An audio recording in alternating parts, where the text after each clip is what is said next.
খুব সুন্দর সিলেটের ঐতিহ্যবাহী চা বাগান।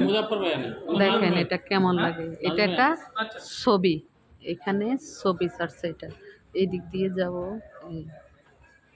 বিমানে উঠবো গিয়ে। তো সবাই আস্তে আস্তে বিমানে উঠতেছে।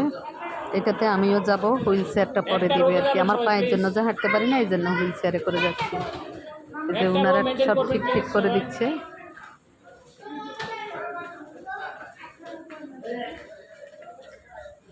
অনেক মানুষ। এটা হলো একটা আমার ফ্লাইট ছিল 1:45-এ। ওই যে দেখেন, এই যে ও পিচ্ছি মেয়েটা, কি জানি না, মোর ভুলে গেছি। চশমা টশমা করে ওর আব্বু আর আম্মা, ওরাও আমাদের সাথে যাচ্ছে। ওরা সিলেটার ছিল বেড়াইতে, এখন আমাদের সাথে যাচ্ছে আর কি। তো এখানে বিমান এতক্ষণ ক্লিন করছে, এখন ক্লিন করা শেষ, এখন ছেড়ে দিব। ও ওয়াজিহা, মেয়ের নাম হলো ওয়াজিহা। ওর বাবা আর সামনেরটা ওর মা।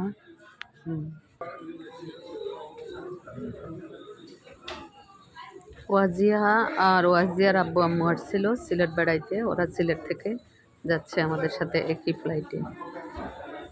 ভালো লাগে পিচ্ছি মেয়েটারে, অনেক সুন্দর, মার্শাল্লাহ, আলহামদুলিল্লাহ। অনেক ভাগ্য ওনাদের, এরকম একটা সন্তান পেয়েছে বা মেয়ে পেয়েছে, অনেক ভাগ্য। সবাই বিমানে ওঠার জন্যই যাচ্ছে।